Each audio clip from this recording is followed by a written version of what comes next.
Hello friends, article part third. और ये जो टॉपिक है ये काफ़ी इम्पोर्टेंट रहने वाला है। जो फर्स्ट दो टॉपिक थे वो एकेडमिक लेवल पर या फिर छोटी क्लासेस के लिए ज़्यादा इम्पोर्टेंट था। ये जो टॉपिक है ये पूरे के पूरे आपके नॉलेज को अपडेट करेगा। कॉम्पिटिटिव एग्जाम में भी ये पूछा जाता है और आपको पूरा डिटेल के अंदर नॉलेज हो जाता है आर्टिकल्स का।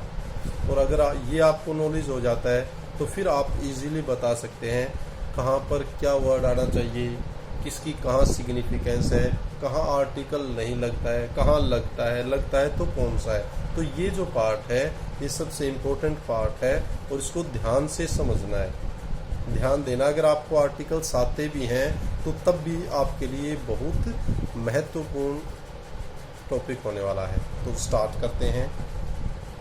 ये जो टॉपिक है वो है जीरो आर्टिकल या नो आर्टिकल। अर्थात कहीं आप रूल बता दिए गए, आपको ए का भी बता दिया गया है, एन का बता दिया है, डी का भी बता दिया गया है, लेकिन कुछ स्पेसिफिक एरियाज वो हैं जहाँ ना तो ए लगेगा, ना एन लगेगा, ना डी लगेगा। और अगर डी लगता भी है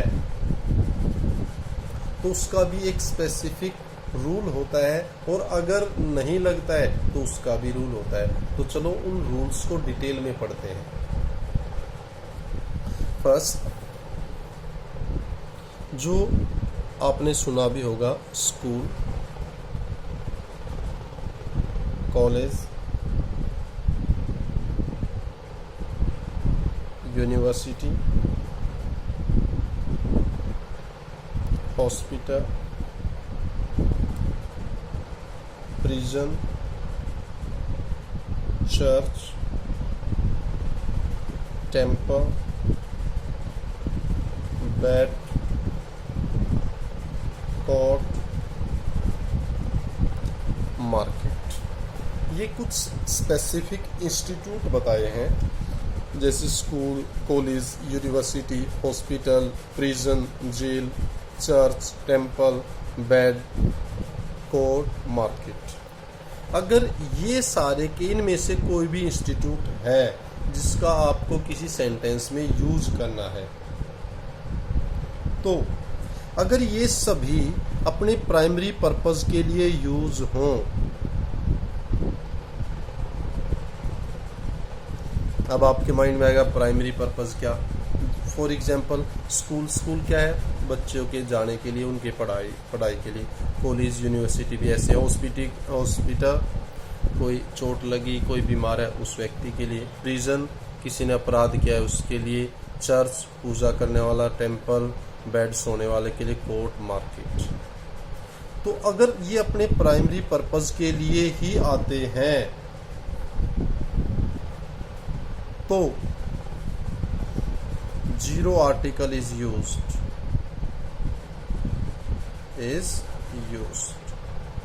अर्थात किसी आर्टिकल का प्रयोग नहीं होता। लेकिन अगर ये सभी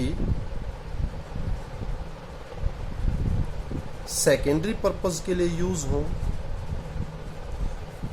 बने तो किसी और उद्देश्य के लिए हैं, लेकिन जब हम इनको सेंटेंस में लिख रहे हैं या इनका कहीं डिस्क्रिप्शन दे रहे हैं तो किसी और पर्पस के लिए, तो उस टाइम पर इनसे पहले दी लगता है। जिस चीज़ के लिए बने हैं, प्राइमरी पर्पस है, तो कोई आर्टिकल नहीं लगेगा। लेकिन अगर इनका किसी सेकेंडरी पर्पस के लिए कोई डिस्क्रिप्शन आप दे रहे हो, सेकंड पर्पस के लिए यूज होता है, तो इनके नाम से पहले हमेशा दी आता है। सेंटेंस लेते हैं, सेंटेंस से आप बिल्कुल इजीली और बिल्कुल क्लियर तरीके से इसको आप समझ जाएंगे। For example, he was found guilty, so he was sent to prison. 1, 2, second, he was ill, so he was taken to.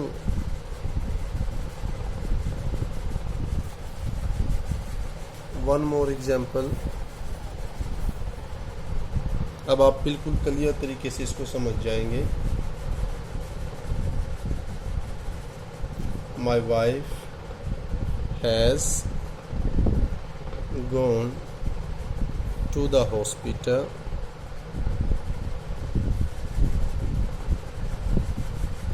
to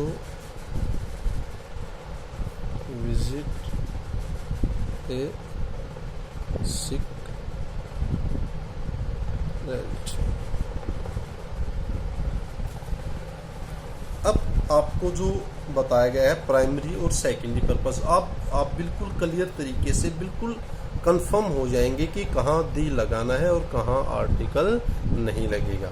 for example आप लेते हैं, he was found guilty so he was sent to prison. मतलब prison किसके लिए है? जो अपराध करता है. अब गिल्टी था, अपराधी था, तो उसको वहां भेज दिया गया. तो आर्टिकल आएगा? नहीं आएगा. Confirm. Second, he was ill. बीमार है या इंजर्ड है तो कहाँ लेके जाएंगे? हॉस्पिटल. यही उसका प्राइमरी पर्पस है. तो यहाँ आर्टिकल आएगा? नहीं आएगा. Third one, my wife has gone to hospital to visit a sick relative. वो विजिट करने की जगह नहीं है, लेकिन बीमार व्यक्ति को विजिट करने गई है. इसका मतलब क्या है? To the hospital. समझ में आ गया होगा. ना समझ में आता है तो आप नीचे डिस्क्रिप्शन में भी डाल सकते हैं, उसको भी क्लैरिफाई कर दिया जाएगा. नेक्स्ट, कुछ वर्ड्स जो आप काफ़ी फेमिलियरली उनका यूज़ करते हैं. फॉर एग्जाम्पल इंग्लिश,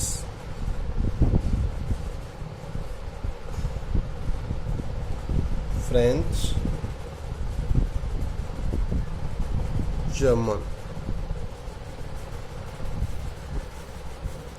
ये तीन वर्ड्स अगर आप इनके साथ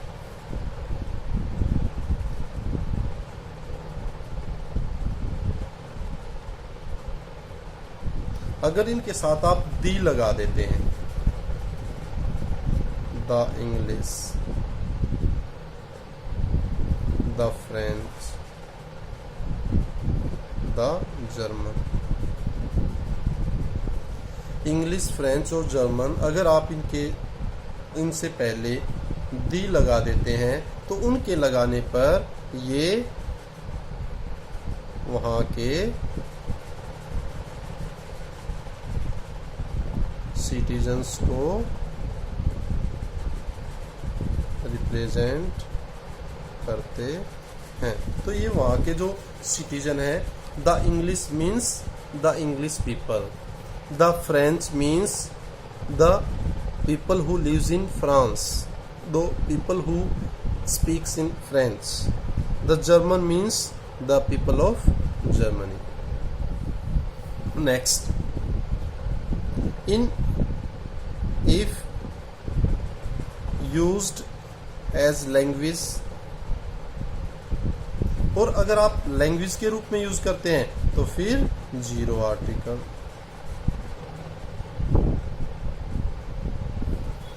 for example, I can speak English, he can speak French. अब ये भी आप समझ गए हैं कि अगर लैंग्वेज के तौर पे हैं तो जीरो आर्टिकल, कोई आर्टिकल नहीं लगेगा. अगर इससे पहले दी लग जाता है तो इसका मतलब ये वहाँ के सिटीजन्स, उनके पीपल को रिप्रेजेंट करता है. समझ में आया होगा, अच्छा भी लग रहा होगा. नेक्स्ट,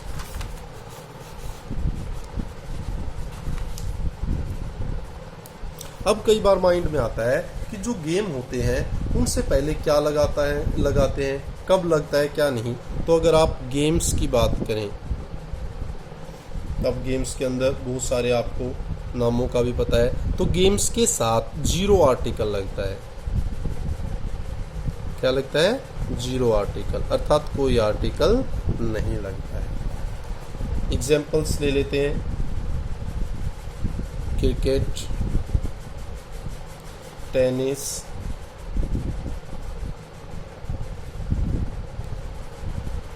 हॉकी, पोलो,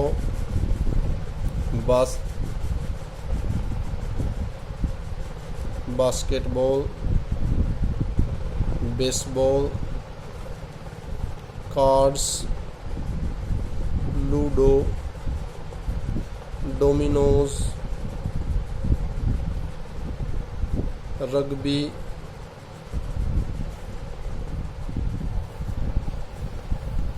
ये बहुत सारे कुछ गेम्स के नाम मैंने लिखे हैं। अगर गेम के पहले भी for example I like cricket तो द क्रिकेट नहीं आता। टेनिस इज माई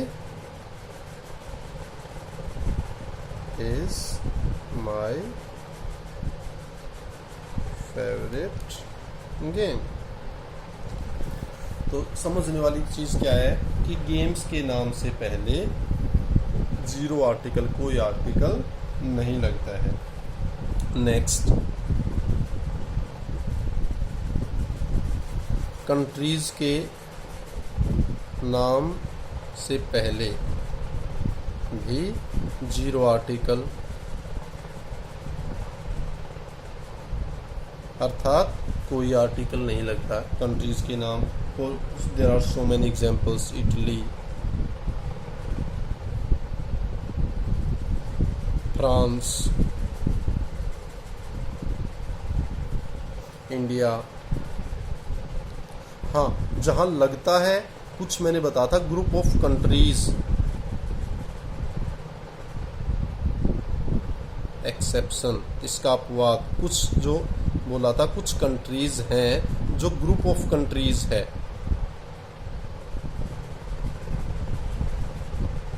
उनके साथ लगेगा, वो आपको पहले भी टॉपिक में बताया गया। The USA, the USSR, the UK, the West Indies, इस तरह से समझ में आ रहा होगा।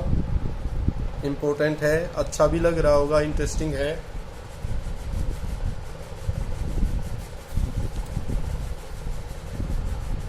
फॉर होल कम्युनिटी और कास्ट और रिलीजन, पूरी की पूरी समुदाय, पूरी की पूरी जाति या पूरे धर्म के लिए भी दी आप यूज करते हैं। For example, the Hindu, the Muslim,